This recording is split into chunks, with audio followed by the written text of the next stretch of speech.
एक गांव में एक साधारण सा परिवार रहता था। उसी परिवार में दो बहनें थीं, एक अनीता और दूसरी सुनीता। दोनों एक ही माँ बाप की संतान थी, एक ही छत के नीचे पली बड़ी थी, लेकिन उनके स्वभाव और सोच में जमीन आसमान का अंतर था। अनीता बड़ी बहन थी। वह शांत, समझदार, जिम्मेदार स्वभाव की थी। घर के कामों में माँ का हाथ बटाना, छोटे मोटे कामों में पिता की मदद करना, यह सब उसे अच्छा लगता था। और अपनी छोटी बहन का ध्यान रखना, यह सब उसे अच्छा लगता था। अनीता पढ़ाई में भी मेहनती थी और हमेशा अपने सपनों को पूरा करने के लिए प्रयास करती रहती थी। सुनीता छोटी बहन थी। वह चंचल, जिद्दी और थोड़ी आलसी थी। उसे पढ़ाई से ज्यादा खेलना, घूमना और अपनी मर्जी से जीना पसंद था। वह अक्सर अनीता से तुलना करती थी और सोचती थी कि माँ पापा हमेशा अनीता को ही क्यों सहारते हैं। इसकी वजह से उसके मन में धीरे धीरे अपनी बहन के प्रति जलन पैदा होने लगी। बचपन में दोनों साथ साथ खेलती थी। कभी गुड़ियों के साथ खेलती थी तो कभी लुका छिपी खेलती। लेकिन जैसे जैसे उम्र बढ़ी, उनके बीच दूरी आने लगी। अनीता जिम्मेदारियों में डूबती गई और सुनीता अपनी दुनिया में मग्न रहने लगी। माँ अक्सर सुनीता को समझाती, बेटा अनीता से सीखो, मेहनत करने से ही जीवन में आगे बढ़ा जाता है। लेकिन सुनीता इसे डांट समझती और चुपचाप मन ही मन नाराज हो जाती। समय बीतता गया।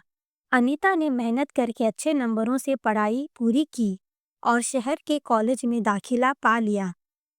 पूरे गांव में उसका नाम हुआ। माँ पापा की आंखों में खुशी के आंसू थे।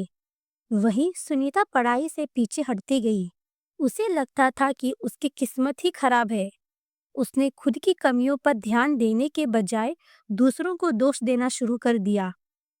एक दिन सुनीता ने गुस्से में कहा, सब कुछ अनीता को ही मिल जाता है, मेरे लिए कुछ भी नहीं। अनीता ने प्यार से कहा, सुनीता, घर इंसान को अपनी मेहनत से रास्ता बनाना पड़ता है। लेकिन सुनीता ने उसकी बात अनसुनी कर दी।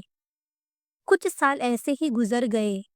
एक वक्त आया जब अनीता के पिता का काम रुक गया। उनकी दुकान बंद हो गई। घर की आर्थिक हालत बिगड़ने लगी। अनीता ने अपनी पढ़ाई के साथ साथ पार्ट टाइम काम करना शुरू कर दिया ताकि घर चल सके। सुनीता यह सब देखकर भी ज्यादा गंभीर नहीं हुई। लेकिन जब हालात और खराब हुए, तब उसे एहसास हुआ कि सिर्फ शिकायत करने से कुछ नहीं बदलता। एक दिन माँ बीमार पड़ गई। घर की सारी जिम्मेदारी अनीता पर आ गई। उस समय सुनीता को पहली बार अपनी बहन की अहमियत समझ में आई। एक रात को सुनीता ने अनीता को चुपचाप रोते हुए देखा। यह देखकर अनीता को बिल्कुल भी अच्छा नहीं लगा। वह अनीता के पास जाकर बोली, दीदी, आपने कभी शिकायत क्यों नहीं की? अनीता मुस्कुराई और बोली, क्योंकि परिवार से बड़ा कुछ भी नहीं होता सुनीता। उस पल सुनीता की आंखों से आंसू बहने लगे। उससे एहसास हुआ कि उसने हमेशा अपनी बहन को गलत समझा।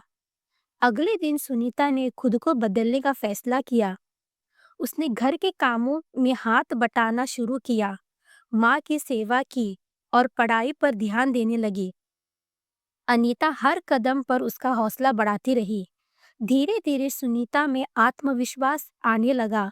उसने मेहनत की और छोटे कोर्स में दाखिला लिया। कुछ समय बाद उसे भी नौकरी मिल गई। समय के साथ पिता का काम अच्छा चलने लगा और घर की स्थिति सुधरने लगी। अब दोनों बहनें एक दूसरे की ताकत बन चुकी थी। एक दिन सुनीता ने सबके सामने कहा, आज मैं कुछ भी बन पाई हूँ तो ये मेरी दीदी के वजह से। अनीता ने उसे गले लगाकर कहा, हम दोनों एक दूसरे के बिना अधूरी हैं। कहानी की सीख, सच्चा प्यार और समझदारी हर दूरी मिटा सकती है।